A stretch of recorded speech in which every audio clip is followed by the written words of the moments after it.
रितु ने मुखिया बनने के बाद गांव के विकास के लिए काफी काम किया। रितु ने विकास की शुरुआत गांव करने कम है और समाज की भलाई कर नहीं थे। गाड़ी टीचर की परीक्षा मिलेगा किया जा रहा है, उन्हें करना उतना आसान नहीं, जिसके लिए सरकार से लेकर एनजीओ तक की मदद मिल रही है। बता दें, अपने इन्हीं कड़े प्रयासों के कारण रितु को उच्च शिक्षित। नमस्कार, मैं श्यामजी कुमार। दोस्तों, आज हम बात करने वाले हैं शिवहर लोकसभा के बारे में और हमारे साथ अभी जुड़ चुके हैं ऋषभ काशी। तो आइए हम इन्हीं से आज जानेंगे कि आखिर क्या रितु जायसवाल एक तरफ है और एक तरफ लवली आनंद, तो इन दोनों में सबसे बेहतर कौन से प्रत्याशी है और किनको जिताना चाहिए। तो आइए हम जरा इनसे बात करते हैं। नमस्ते, प्रणाम। मैं गीतकार ऋषभ काशी। आज बहुत ही असीमित श्यामजी भाई से मुलाकात हुई है, तो कुछ बात हम लोग करेंगे, आप सब बने रहिए। तो देखिए दोस्तों, मैं आप लोग को बता दूं कि ये दोनों, सबसे पहले हम उम्मीदवार के बारे में आप लोग को बता दें, दोनों के कार्यकाल को आप लोग हम प्रदर्शित कर देते हैं। दोस्तों, लवली आनंद की पति आनंद मोहन जिस समय जब सांसद बने हुए थे, उन्होंने सिर्फ दलित हत्यारी का काम किया और लोगों के ऊपर अत्याचारी करने का ही काम किया है।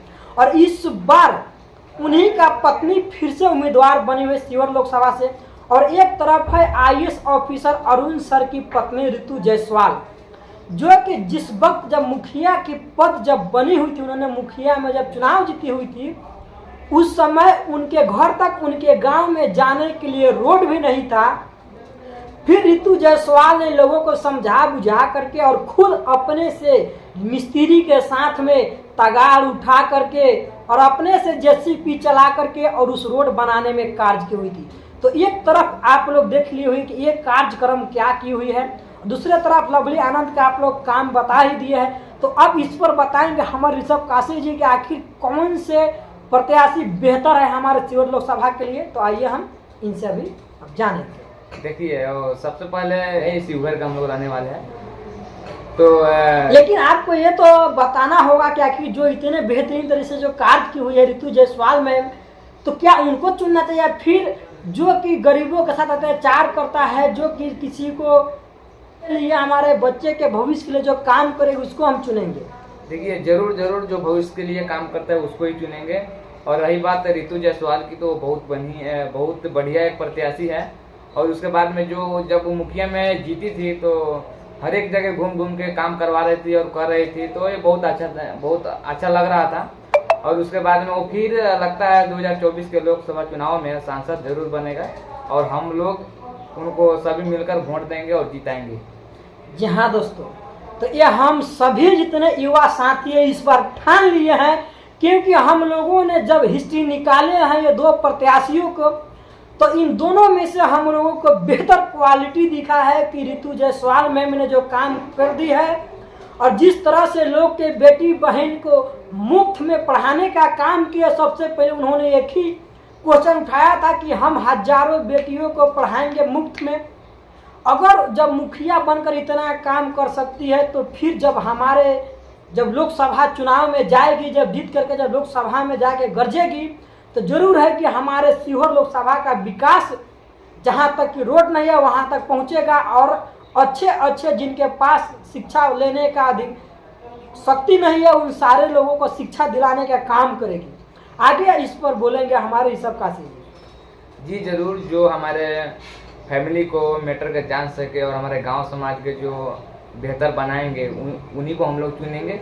और रही बात इलेक्शन में चुनाव देने की, तो आप सबसे विनती करते हैं कि जिस तरह अपने बेटियों की शादी करने के लिए लड़के ढूंढते हैं, तो देखते हैं उसका खानदान, उसका बैकग्राउंड, लड़का कैसा है, शराबी तो नहीं है, ऐसा सब जो हम लोग जैसे ढूंढते हैं, उसी तरह हम लोग ने इस साल की जो सांसद रितु जायसवाल मैम जो प्रत्याशी है, बहुत ही गुड बात बोले हैं ऋषभ काशी जी।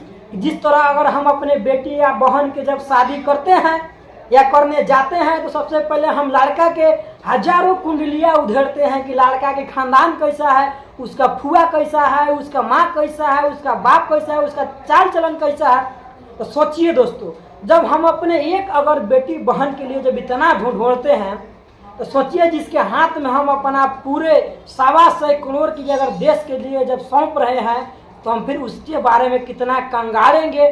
तो इस तरह की प्रत्याशी को दोस्तों आप लोग सोच समझ करके वोट डालिए। आगे हमारे ऋषभ काशी जी बताएं। तो उनको बहुत उसका बैकग्राउंड देखिए, सब कुछ जो पहले काम किए हैं वो सब देखिए, उसके बाद में अपना मतदान जो होता है उनको शेयर कीजिए।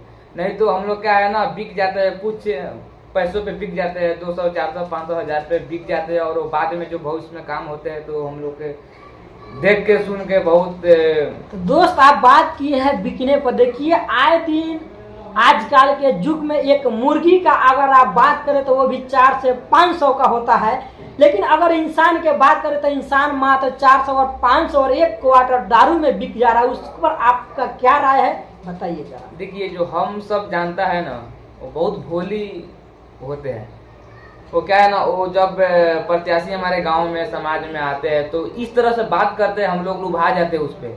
और बिकने की बात है तो सभी लोग बिक रहे हैं, लेकिन 2024 की लोकसभा में हम चाहते हैं सभी युवा से कि आप लोग मत बिकिए, क्योंकि हमारे जो पीढ़ी आने वाले हमारे बच्चों की भविष्य हम सब उसको चुने। नहीं तो 500 हज़ार में बिकेंगे तो हम लोग हमारे बच्चे भी कमा लेंगे 500 हज़ार 2000 आने वाला टाइम में। तो अपना वोट जो है एक प्रत्याशी को अच्छे से अच्छे उसको देख के उसके बाद में अपना वोट उसको दे।